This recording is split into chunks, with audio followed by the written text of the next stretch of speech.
Welcome to YouTube University. And In this video, we're going to talk about one way of naming compounds and writing their chemical formulas. Ready? no, no, no, no, no, no, no, no, no, no. Let's start.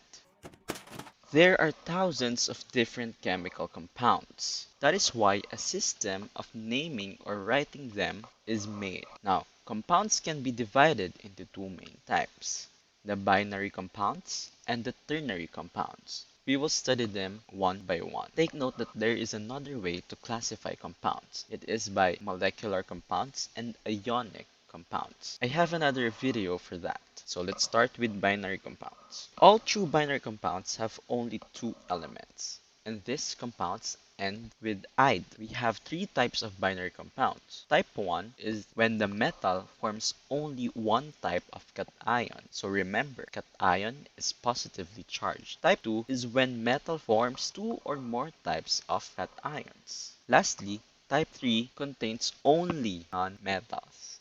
Type 1 binary compounds. Here, the metal present can be found in either group 1 or group 2 on the periodic table. So when we say group, they are the horizontal ones. So the group 1 and the group 2 are the first two on the periodic table. So you might think, sir, where is the hydrogen? So remember, even though group 1 and group 2 are metals, hydrogen is a non-metal. It is an exception. Let me actually write this down.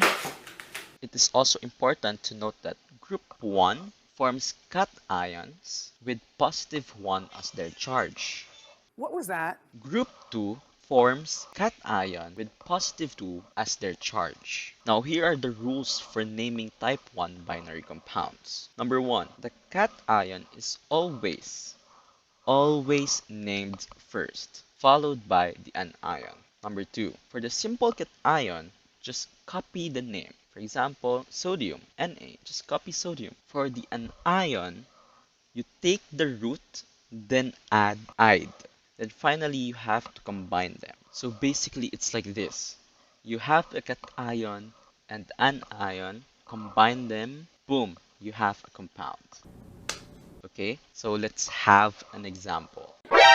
NANI? Name the compound RBI. So using the periodic table, you'll see that RB stands for rubidium. I stands for iodine. Now take the root of the iodine. So the root of iodine will be iod. Then remember the rule, you add ide. So it will be rubidium iodide. Next, writing the formula. Let's try to write the formula for magnesium chloride. So first, look for magnesium and chlorine. Since magnesium is on the group 2, the charge will be positive 2. Since chlorine is on group 7, the charge will be negative 1. We have Mg2 plus Cl minus. So the total charge must be 0, okay, or no charge at all. So what you have to do is to do the crisscross method. So basically, what happens here is that you put the superscript of one atom as the subscript of the other atom. So, We will have Mg1Cl2.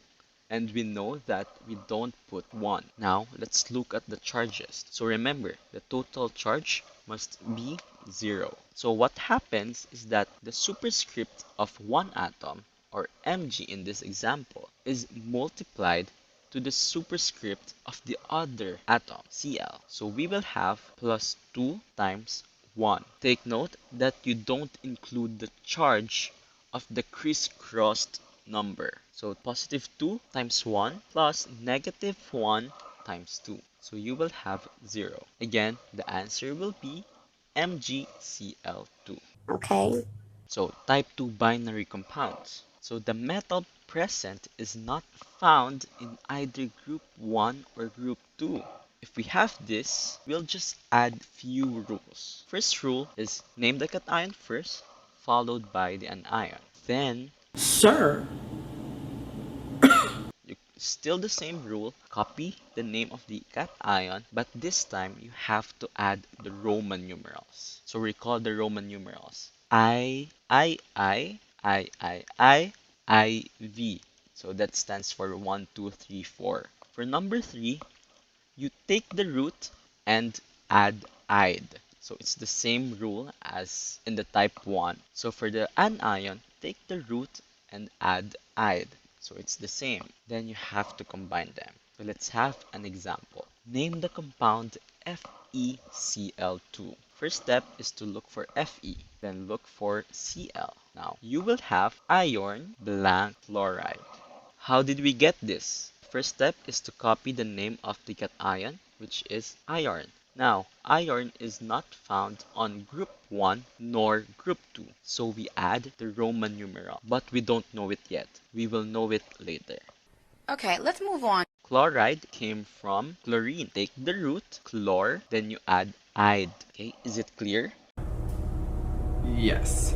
Good. How do we find the Roman numeral? So first, find the charge of the anion. Okay, an ion. Remember, chlorine is on group 7. So chlorine will have -1 as charge. One technique is to remember that all halogens, fluorine, chlorine, bromine, iodine, always form an ion, and the charge is -1. Okay, so you have to remember that. I feel like I need to take notes or something. Like, let me get my whiteboard out and just start writing it down.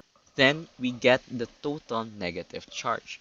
So how do we get the total negative charge? You have two chlorine atoms. So what you need to do is to multiply the charge from step 1 with 2, since you have two chlorine atoms. Get it?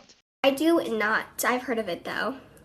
So you will have -2. Now you have to balance positive and the negative, or the total negative charge. To say that something is balanced, you need to have the same value. So since we have -2 as the total negative charge, the total positive charge should be +2, right? So when you add them together, +2 plus -2 is equal to 0. The last step is to divide the total positive charge to the number of cations. Now, going back to the chemical symbol, you only have one Fe atom. Therefore, it will be 2 divided by 1. So the Roman numeral would be 2. The complete answer will be iron 2 chloride. Okay, so let's have another example.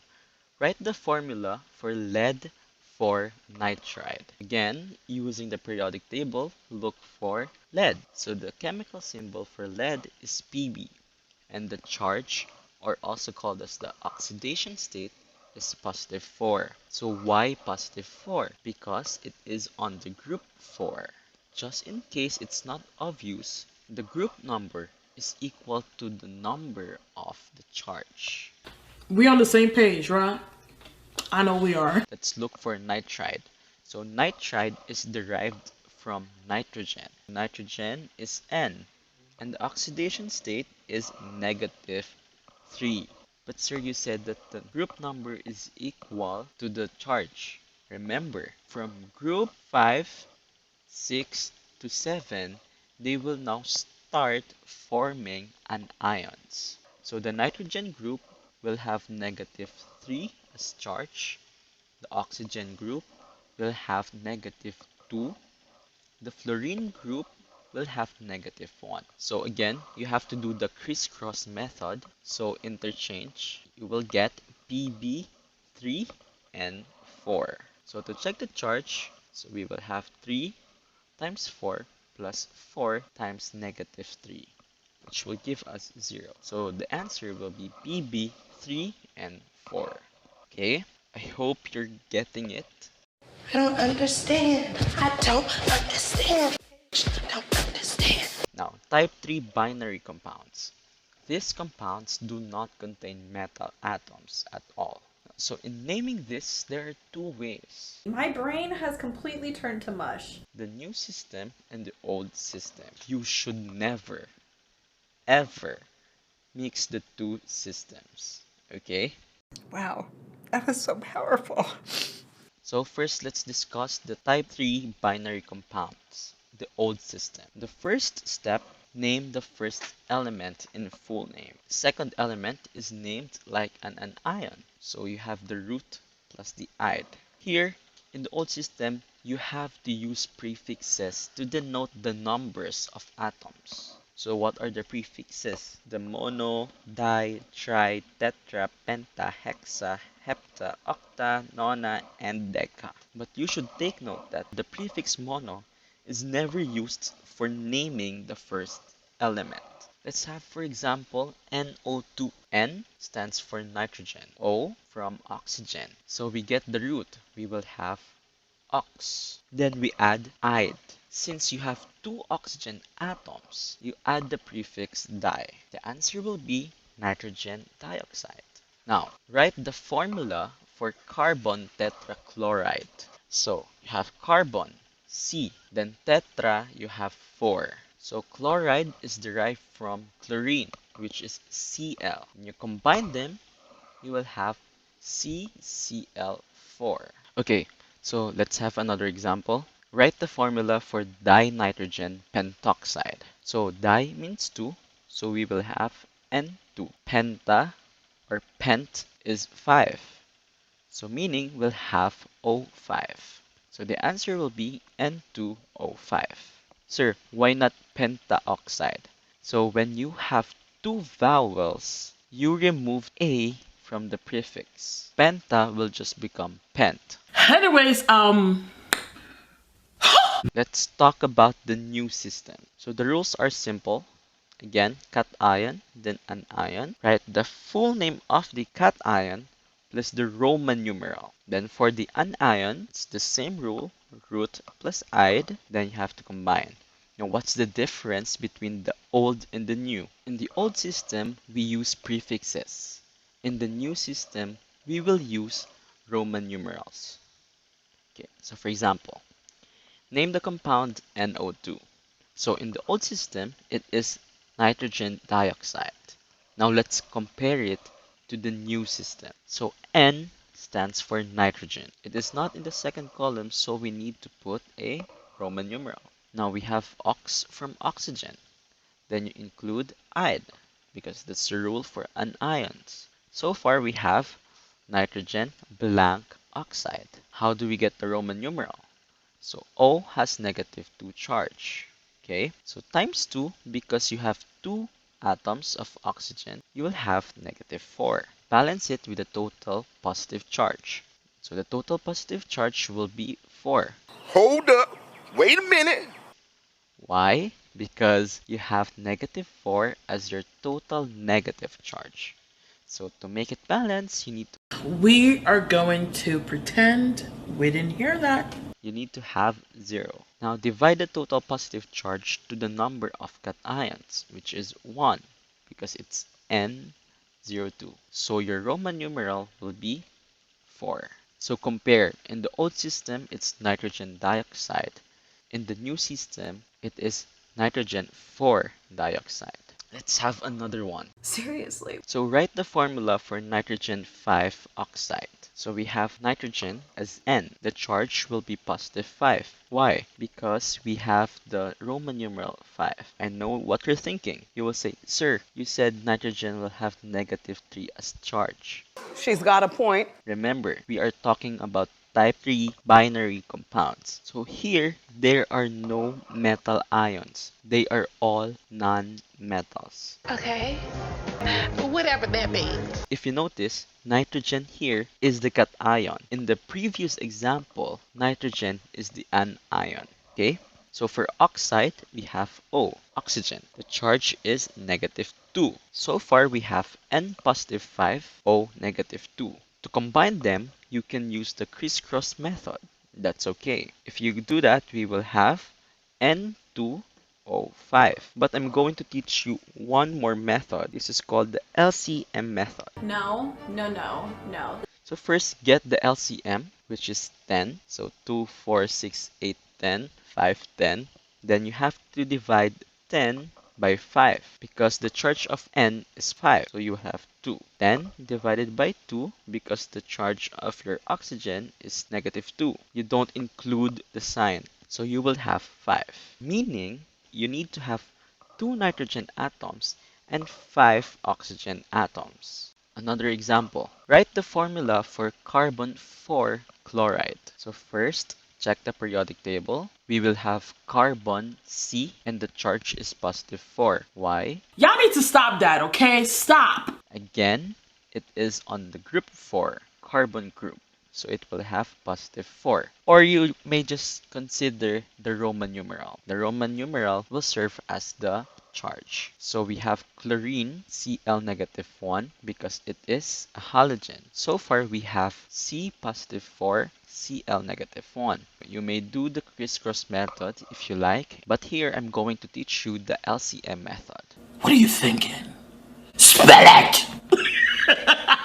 So first, get the LCM of 4 and 1. So you will have 4. Why 4 and 1? 4 and 1 are the charges. Next, divide the LCM by the charge of each atom. So for carbon, 4 divided by 4, you'll have 1. So for chlorine, 4 divided by 1, you'll have 4. That means you will need 1 carbon atom and 4 chlorine atoms. If you combine them, it is CCl4. So remember, in the old system, it is called carbon tetrachloride. Here in the new system, it is carbon 4 chloride. So pause this video and hydrate. Maybe I do need a drink. Who knows? Ready? I can't. Let's go. We have the ternary compounds. Ternary compounds contain polyatomic ions. Polyatomic ion is a group of atoms with an electric charge. Even though it is a group of atoms, it acts like it were a single atom. Their names usually end without S, with ate or ite. There are exceptions though. So these ions end with ide, but they are polyatomic ions. For the rules, you just have to copy the naming systems for type 1 and type 2 binary compounds. But do not change the name of the polyatomic ion. So below I put the rule for type 1 binary compounds. Let's have for example sodium sulfate. Sodium is Na and the charge is positive 1. So using the table, look for sulfate. Sulfate is here, SO4 2 minus. Then do the crisscross, you will get Na2SO4. So try it yourself. Imagine how tired we are. Imagine how tired we are of it. Name the compound KH2PO4 and FeNO33 and write the formula for copper 2 nitride. That won't be happening anymore. So here are the answers for the activity. Now let's try to name polyatomic ions that contain oxygen. So this naming system is based on two things. First, the most common ion in each series and the number of oxygen atoms compared to the most common ion. So here are the common ions. You have phosphate, sulfate, nitrate, chlorate, and carbonate. So for the most common polyatomic ion that contain oxygen, the ending should be 8. If the common ion gains one more oxygen, the formula or the name will be per blank 8. If the common ion loses one oxygen, you will have blank ite. And if the common ion has two less oxygens, you will have hypoite. For example, the common ion is phosphate. When the polyatomic ion has one more oxygen, it will become perphosphate. If the common ion has one less oxygen, it will become phosphite. And if it has two less oxygens, you will have hypophosphite. So try it on your own. Don't make me do it. Do it. Following the formula, SO5 2 minus is persulfate. SO3 2 minus is sulfite. SO2 2 minus hyposulfite.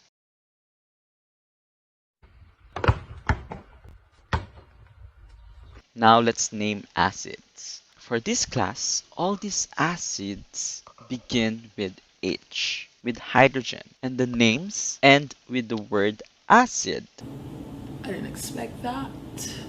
Now there are two types of acids that we're going to study. Acids that contain oxygen and acids that do not contain oxygen. Let's talk about the acids that do not contain oxygens. The rule is Take the name of the anion, add the prefix hydro, then change the ending to ic, then add the word acid. For example, name the compound HF. So F stands for fluorine. Take the root, then you add ide, which will give us fluoride. Add the prefix hydro, will give us hydrofluoride. Change ide to ic, hydrofluoric. Then finally, add the word acid. The name will be hydrofluoric acid. Now, write the formula for hydrosulfuric acid. Start with H because we have hydro. The charge on hydrogen is +1. It is an exemption to the rule.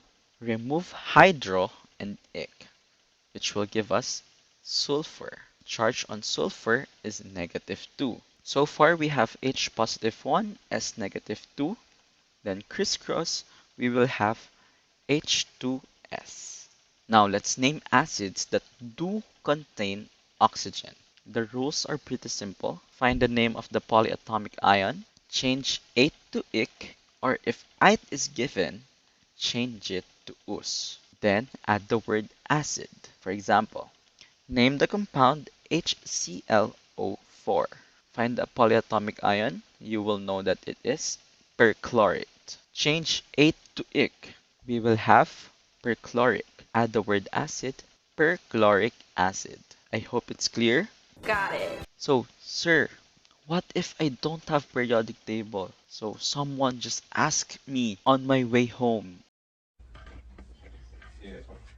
That's weird. In some cases, you don't have periodic table and you don't have internet connection. So what will you do to identify the charges? So I'll teach you a technique. It is called the reverse crisscross. So SO3, since we know that this is a polyatomic ion, taken as a single unit, the subscript is 1. So you put 1 to hydrogen as superscript. Okay, so the charge for SO3 is 2 minus. SO3 2 minus is sulfite. Now change ite to us, which will give us sulfus. Add the word acid, it will become sulfus acid. But it sounds so awkward. It follows the rule, but it doesn't sound good. So H2SO3 is actually known as sulfurous acid. Okay, that's the end of our lecture. Bye, have a great time.